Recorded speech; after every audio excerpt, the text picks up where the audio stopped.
Okay guys, it looks like a tornado is about to form right now. I don't know what's going on. You can see all this right now. Looks like a tornado is seriously about to form. I'm not even joking. Look at all this way. Look, I'm focused on this way. It looks like a tornado is about to form towards my house, my neighbor's house, my friend's house. It just looks like it's just about to come down on us, guys. Keep us in prayer, please.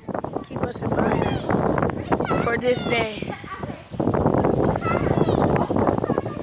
May 10th, 2017. Keep us in prayer.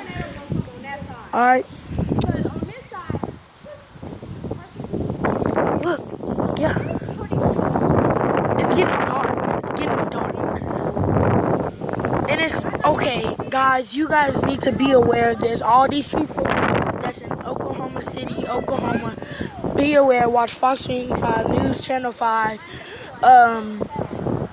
News Channel 9, News Channel 4.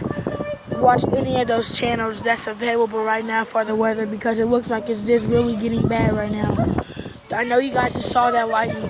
You guys literally need to watch the news right now, because I don't know what's about to happen. I'm outside. I'm about to get ready to go to practice, so I don't know.